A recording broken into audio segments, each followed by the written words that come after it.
Hi friends, நான் உங்கள ஒருத்தி. இன்னைக்கு அம்மா வீட்டுக்கு வந்திருந்தாங்க. ஸ்வீட்டா சாப்பிடணும் போல இருக்குதுன்னு கேட்டேன். அதனால அம்மா சாஃப்ட் அண்ட் ஸ்வீட்டா ஒரு கொழுக்கட்டை செஞ்சு தந்தாங்க. எப்படி செஞ்சாங்கன்னு பார்க்கலாமா?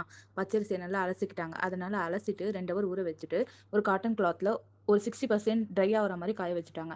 அது நல்லா ட்ரை ஆனதுக்கப்புறம் மிக்ஸியில போட்டு நைஸா அரைச்சுக்கிட்டாங்க. அத அரைச்சுக்கிட்டதுக்கப்புறம் இட்லி குண்டால ஒரு காட்டன் துணிய போட்டு ஒரு 15 நிமிஷம் வேக வச்சாங்க. ஏன்னா கொழுக்கட்டை ரொம்ப சாஃப்ட்டா ஆகணும்னு அம்மா வேக வச்சுட்டாங்க. அதுக்கப்புறம் ஒரு பாத்திரத்தில வெல்லம், தண்ணி இத போட்டு நல்லா கொதிக்க வச்சுட்டாங்க.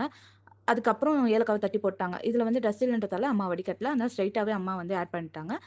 வெல்லம், அதுக்கப்புறம் ஏலக்காய் இது எல்லாமே ஒண்ணா மிக்ஸ் பண்ணிட்டு, அரைச்சு வச்சிருந்த தேங்காவ இதுலயே ஆட் பண்ணிக்கிட்டாங்க. கொஞ்சம் சூடு பொறுக்குற அளவுக்கு, அதாவது கையில தொடுற அளவுக்கு ஒரு சூடு இருக்கும் இல்லையா? அந்த சூட்ல அம்மா வந்து தேங்காய் ஆட் பண்ணிக்கிட்டு, வேக வச்சிருந்த மாவுல இது எல்லாத்தையும் மிக்ஸ் பண்ணி பெசைய ஆரம்பிச்சாங்க.